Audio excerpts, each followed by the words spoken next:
27 বছৰীয়া কৰ্মজীৱনত লোৱা নাছিল এদিনো ছুটি। স্বীকৃতিস্বৰূপে লাভ কৰিলে 1.5 কোটি টকাৰ উপহাৰ।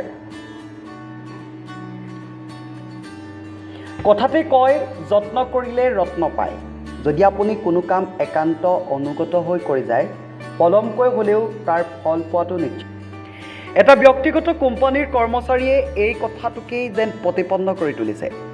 27 বছৰীয়া কৰ্মজীৱনত তেওঁ কেতিয়াও ছুটি লোৱা নাই আৰু তাৰেই স্বীকৃতিস্বৰূপে কেভিন ফৰ্ড নামৰ এই ব্যক্তিগত ফুড চেইন প্ৰতিষ্ঠানৰ কৰ্মচাৰীগৰাকীয়ে উপহাৰ হিচাপে লাভ কৰিছে 1.5 কোটি টকা। কামৰ প্ৰতি তেওঁৰ নিষ্ঠাৱান আচৰণৰ দ্বাৰা প্ৰভাৱিত হৈছিল প্ৰতিষ্ঠানটো।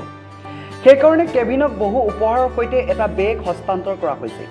তেওঁ উপহাৰটো গ্ৰহণ কৰাৰ দৃশ্য এতিয়া সামাজিক মাধ্যমত ভাইৰেল হৈ পৰিছে।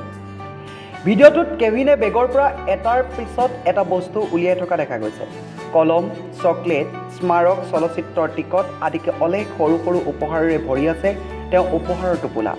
তেওঁ লাভ কৰা উপহাৰসমূহ কিছু কোম্পানীৰ তৰফৰ পৰা প্ৰদান কৰাৰ লগতে বাকীসমূহ প্ৰদান কৰিছে তেওঁ সহকৰ্মীসকলে। ইয়াৰ উপৰিও কেভিনৰ জীয়ৰী চেৰনাই অনলাইনত পিতৃৰ বাবে অনুদানৰ বাবে এটা পেজ সৃষ্টি কৰিছিল। তেওঁ কৈছিল যে তেওঁৰ পিতৃয়ে 27 বছৰ ধৰি একেৰাহে কাম কৰি আছিল।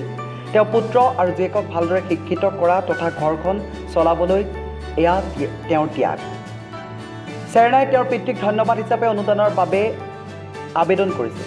সেই আহ্বানৰ প্ৰতি সঁহাৰি জনাইছে অলেখ লোকে। ইতিমধ্যে 1.5 কোটিতকৈও অধিক টকা এই পেজটোৰ যোগেদি আহৰণ কৰা হৈছে। সামাজিক মাধ্যমত ভাইৰেল হোৱা কেভিনৰ এই ভিডিঅ'টোৰ দ্বাৰা নেটিজেনসকলো প্ৰভাৱান্বিত হৈ পৰিছে। অৱশ্যে নেটিজেনসকলৰ এটা অংশৰ মতে কোম্পানীয়ে তেওঁক দিয়া উপহাৰটোৱে পৰ্যাপ্ত নহয়, তেওঁ তাতকৈ বহুত বেছি পোৱা উচিত বুলি তেওঁলোকে মত পোষণ কৰে। এণ্টাৰটেইনমেণ্ট ডেস্ক, পূৰ্বোত্তৰ টাইমছ।